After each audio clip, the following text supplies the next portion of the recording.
Rakhine রাজ্যে রোহিঙ্গাদের ওপর নির্যাতন বন্ধে মিয়ানমারকে সতর্ক করেছে যুক্তরাষ্ট্র। একই সাথে রাখাইনদের ওপর নির্বিচারের অত্যাচারের গভীর উদ্বেগ জানিয়েছে জাতিসংঘ। এদিকে মিয়ানমারের সেনারা রাখাইন অধ্যুষিত 17টি গ্রাম জ্বালিয়ে দেওয়ার প্রমাণ মিলেছে স্যাটেলাইটে তোলা ছবিতে। এমনটি জানিয়েছেন মানবাধিকার সংগঠন হিউম্যান রাইটস ওয়াচ। শুধু রোহিঙ্গা মুসলিম নয়, সেনা সদস্যরা অন্য জাতিগোষ্ঠীর ওপরও হামলা চালাচ্ছে বলে জানিয়েছে সংগঠনটি। মিয়ানমারের রাখাইন রাজ্যে রোহিঙ্গাদের ওপর হামলার ঘটনায় এক সপ্তাহে মারা গেছে 4 শতাধিক।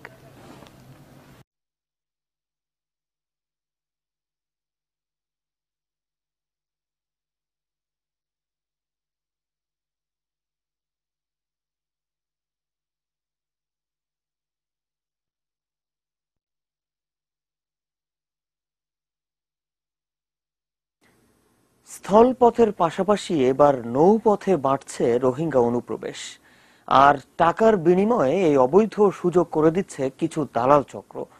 এভাবে চরম ঝুঁকি নিয়ে ট্রলারে বাংলাদেশে আসতে গিয়ে সলিল সমাধি হয়েছে 43 নারী ও শিশুর।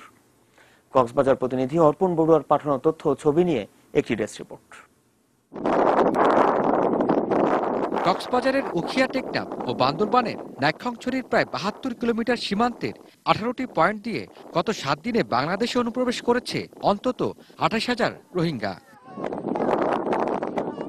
এতদিন স্থল সীমান্ত দিয়ে অনুপ্রবেশের ঘটনা বেশি থাকলেও এবার কিছু অসাধু দালালের তৎপরতায় নদী ও সাগর পথে বাংলাদেশে ঢুকছে রোহিঙ্গারা। এভাবে ঝুঁকি নিয়ে অনুপ্রবেশের সময় আলাদা ট্রলারডুবির ঘটনায় অন্তত 43 জনের মৃত্যু হয়েছে। এদের মধ্যে 23 জন শিশু ও 20 জন নারী। এই ঘটনায় পরিবারের সদস্যদের হারিয়ে বাকরুদ্ধ মিয়ানমারের বলিপাড়া এলাকার বাসিন্দা হামিদা বেগম।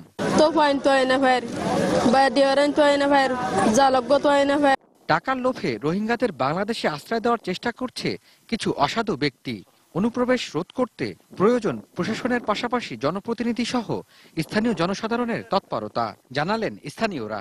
কিছু অসাধু ব্যক্তি টাকার লোভ লাভের জন্য তাদেরকে এখানে জায়গা দেওয়ার চেষ্টা করতেছে। আমরা তাদেরকে চিহ্নিত করতেছি, চিহ্নিত করে আইনের আওতায় নেওয়ার জন্য আমরা সুপারিশ করতেছি। আমাদের সবাই থেকে একটু সচেতন হতে হবে, তৎপর হতে হবে, প্রশাসনের একটা আন্তরিকতা থাকতে হবে। দালালদের তৎপরতার কথা স্বীকার করে 12 জন দালালের বিরুদ্ধে আইনি ব্যবস্থা নেওয়ার কথা জানিয়েছেন পুলিশের এই কর্মকর্তা।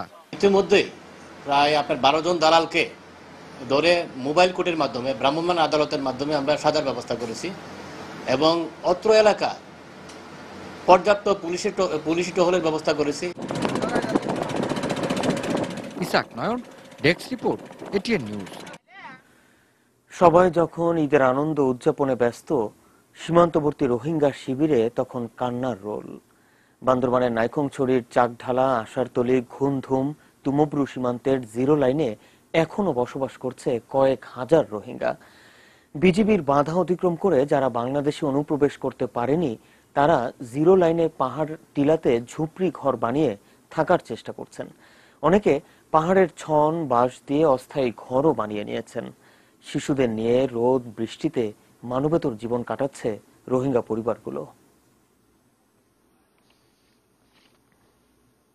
মিয়ানমারের সংখ্যালঘু মুসলিম অধ্যুষিত রাখাইন রাজ্যে নিরাপত্তা বাহিনীর অভিযানে 400 রোহিঙ্গার প্রাণহানিতে গভীর উদ্বেগ প্রকাশ করেছেন জাতিসংঘ মহাসচিব অ্যান্টনিও গুতারেস। মিয়ানমারের পশ্চিমাঞ্চলীয় ওই রাজ্যে চলমান সহিংসতা ভয়াবহ বিপর্যয়ের রূপ নিতে পারে। পবিত্র ঈদুল আজহায় শান্তি, প্রগতি ও মুক্তির প্রার্থনা জানাতে দেশবাসীর প্রতি আহ্বান জানিয়েছেন বিএনপি চেয়ারপারসন বেগম খালেদা জিয়া। দেশের বিভিন্ন অঞ্চলে বন্যার্ত মানুষ ও নির্যাতিত রোহিঙ্গাবাসীর পাশে থাকার আহ্বান জানিয়েছেন তার দলের সিনিয়র নেতারা। বিএনপি চেয়ারপারসন খালেদা জিয়ার এবারের ঈদুল আজহা কাটছে লন্ডনে বড় ছেলে তারেক রহমানের সঙ্গে। চিকিৎসা নিতে গত 15 জুলাই যুক্তরাজ্যের উদ্দেশ্যে ঢাকা ছাড়েন বেগম জিয়া। অবশ্য সেখান থেকে বিভিন্ন ইস্যুতে টুইটার বা মেইল বার্তায় নিজের মন্তব্য প্রতিক্রিয়া জানিয়ে আসছেন। তেমনি ঈদুল আজহা উপলক্ষে এক টুইট বার্তায় দেশবাসীকে সঠিক ও ন্যায়ের পথে থেকে শান্তি, প্রগতি ও মুক্তির প্রার্থনার আহ্বান জানান বেগম জিয়া। বিএনপির মহাসচিব মির্জা ফখরুল ইসলাম আলমগীরের ঈদ কাটছে ঠাকুরগাঁওয়ে। ঠাকুরগাঁও বড় মসজিদে ঈদের নামাজ পড়ে মির্জা ফখরুল সবাইকে আহ্বান জানান বন্যার্তদের পাশে থাকার। বন্যায় দুর্গত মানুষেরা যেন তাদের কষ্ট লাঘব হয়, সেই জন্য আমি দোয়া করছি আল্লাহর তার কাছে এবং সকলের কাছে আহ্বান জানাচ্ছি যে আসুন আমরা সমস্ত হিংসা বিদ্বেষ ভুলে গিয়ে ত্যাগের মহিমাকে, ঈদুল আজহার মহিমাকে সামনে রেখে আমরা সকলে পরস্পরের সঙ্গে ভ্রাতৃত্ব, সৌহার্দ্য ও সম্প্রীতি গড়ে তুলি। বিএনপি নেতাদের মধ্যে যারা ঢাকায় ঈদ করছেন তাদের একাংশ দুপুরে যান দলটির প্রতিষ্ঠাতা জিয়াউর রহমানের সমাধিতে। সেখানে ফুলের শ্রদ্ধা জানিয়ে স্থায়ী কমিটির সদস্য ডক্টর খন্দকার মোশাররফ হোসেন সবাইকে নির্যাতিত রাখাইনবাসীর পাশে থাকার আহ্বান জানান। মিয়ানমারের সঙ্গে কূটনৈতিক প্রচেষ্টা চালিয়ে বাংলাদেশে আশ্রিত রাখাইনবাসীদের ফেরত পাঠানোর উদ্যোগ নিতে সরকারের প্রতি আহ্বান জানান এই বিএনপি নেতা। মিয়ানমারে মুসলমানরা কষ্ট পাচ্ছে, সরকারের দায়িত্ব যে কূটনৈতিক চাপ সৃষ্টি করে যাতে করে এই রোহিঙ্গা মুসলমানদেরকে মিয়ানমারে রক্ষা করা যায়। সম্প্রীতির দেশ হিসাবে সেই দেশে আমাদের মুসলমান ভাইয়েরা বসবাস করতে পারে, সে ব্যাপারে বাংলাদেশ সরকার যথাযথ ব্যবস্থা নেবেন। ইজারাদাররা হাটের বর্জ্য অপসারণ না করলে জামানত ফেরত পাবেন না বলে জানিয়েছেন ঢাকা দক্ষিণ সিটি কর্পোরেশনের মেয়র সাইদ খোকন। দুপুরে রাজধানীর ধোলাইখাল সাদেক হোসেন খোকা মাঠে কোরবানির পশুর বর্জ্য অপসারণ কার্যক্রম উদ্বোধন শেষে তিনি বলেন, হাটের বর্জ্য অপসারণ করার শর্তেই ইজারা দেয়া হয়, কিন্তু অনেকেই পরে দায়িত্ব এড়িয়ে যান।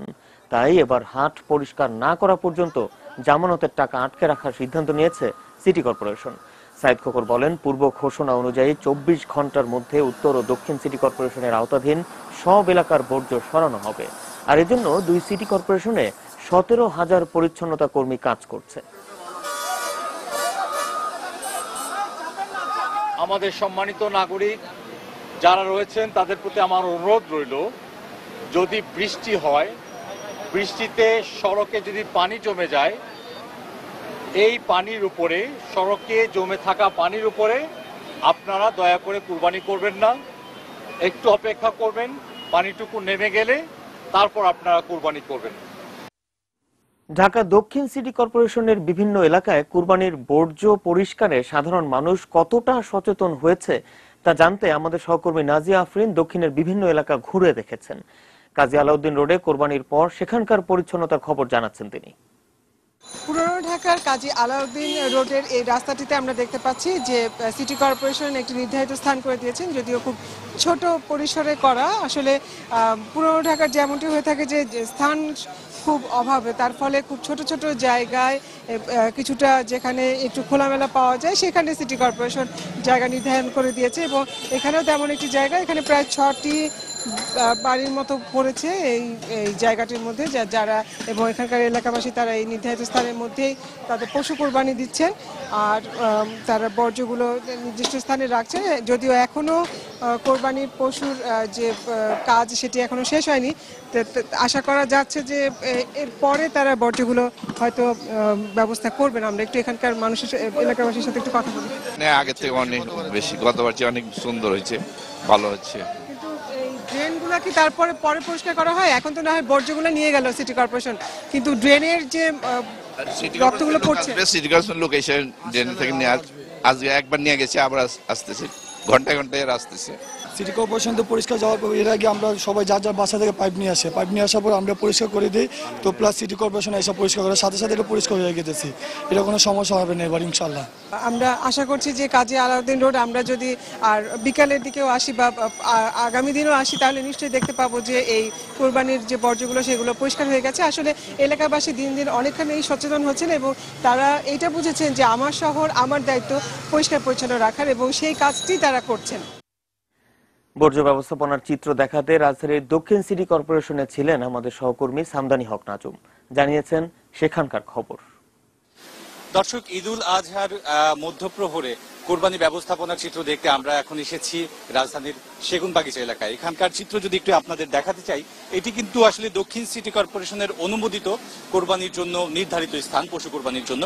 তো এই যে স্থানটি এখানে আমরা দেখছি যে ইতিমধ্যে পশু কোরবানি চলছে এবং সকাল থেকেই কিন্তু নামাজের পর থেকেই কিন্তু ঈদুল আজহার জামাতের পর থেকে কিন্তু এখানে স্থানীয়রা যারা আছেন তারা এক একে তাদের কোরবানির পশুগুলো নিয়ে আসেন এবং কোরবানি দিচ্ছেন। এখানেই জবাই করা হচ্ছে এবং তার পাশাপাশি আমরা দেখছি সকাল থেকেই কিন্তু এখানে সিটি কর্পোরেশনের পক্ষ থেকে যারা পরিচ্ছন্নতা কর্মী আছেন তারা কিন্তু এসে একযোগে কাজ করছেন। পশুগুলো কোরবানি দেওয়ার পরপরই কিন্তু এখান থেকে সেগুলো সরিয়ে নেওয়া হচ্ছে এবং যার যার বাসার সামনে নিয়ে বা বাসার ভেতরে নিয়ে কিন্তু সেগুলো কাটাকাটির যে বিষয়গুলো অর্থাৎ মাংস তৈরি করার যে বিষয়গুলো সেগুলো কিন্তু তাদের বাসার ভিতরে পার্কিং এ বেসমেন্টে নিয়ে কিন্তু তারা এই কাজগুলো শেষ করছেন। তার পাশাপাশি আমরা দেখছি যখনই একটি পশুকে এখানে কোরবানি দেওয়া হচ্ছে তার সাথে সাথেই সিটি কর্পোরেশনের পরিচ্ছন্নতা কর্মী যারা আছেন তারা সাথে সাথে পানি ঢেলে রক্তগুলো ধুয়ে রাস্তাটা পরিষ্কার করে দিচ্ছেন। তার সাথে সাথে যে বর্জ্যগুলো আছে সেগুলো পলিথিনের প্লাস্টিক ব্যাগে ঢুকিয়ে এবং চটের ব্যাগ আছে সিটি কর্পোরেশনের পক্ষ থেকে যেগুলো সরবরাহ করা হয়েছে এবং দেখছি যে আবর্জনা সরানোর জন্য ট্রলি ব্যবহার করা হচ্ছে সিটি কর্পোরেশনের পক্ষ থেকে। তো এইভাবে কিন্তু সমন্বয় করে কিন্তু এই এলাকার বাসিন্দারা সিটি কর্পোরেশন এবং এলাকার বাসিন্দাদের সমন্বয়ে কিন্তু এখানকার কোরবানি কার্যক্রম চলছে এবং আমরা দেখছি আগে যেমনটা হতো যে খুব অপরিচ্ছন্নভাবে অগোছালোভাবে কোরবানি ব্যবস্থাপনা হতো, এখন কিন্তু সেটা অনেকটাই গুছিয়ে এসেছে এবং খুব নিয়মের ভিতর দিয়ে কিন্তু করা হচ্ছে। অন্তত আমরা এই এলাকার চিত্র কিন্তু তাই বলছে। আমরা দেখছি যে এখানে কোরবানির জন্য যে নির্ধারিত স্থানটি নির্ধারণ করা হয়েছে এখানে কিন্তু আসলে আশপাশের যারা বাসিন্দা আছেন, আবারও বলছি আশপাশের যারা বাসিন্দা আছেন তারা তাদের পশুগুলোকে এখানে এনেই জবাই করছেন এবং কোরবানি করছেন এবং পরবর্তীতে এখান থেকে আবার পশুগুলোকে মাংস তৈরির জন্য সেগুলোকে সরিয়ে নেওয়া হচ্ছে। তো এখানকার স্থানীয়দের সাথে আমরা কথা বলেছি, তারা কিন্তু খুব সাধুবাদ জানিয়েছে এই উদ্যোগকে, সিটি কর্পোরেশনের উদ্যোগকে। তারা বলছেন যে এমন ব্যবস্থাপনা যদি হয়, আসলে শহরটা তো আমাদের সবার দায়িত্ব, আমাদের সবার এটাকে পরিচ্ছন্ন রাখার, এই বিষয়টাকেই তারা কিন্তু প্রাধান্য দিচ্ছেন যারা স্থানীয় আছেন। তো মোটামুটি এখানকার সেগুনবাগিচার চিত্র কিন্তু বলছে যে কোরবানির ব্যবস্থাপনা খুব সুষ্ঠুভাবেই হচ্ছে।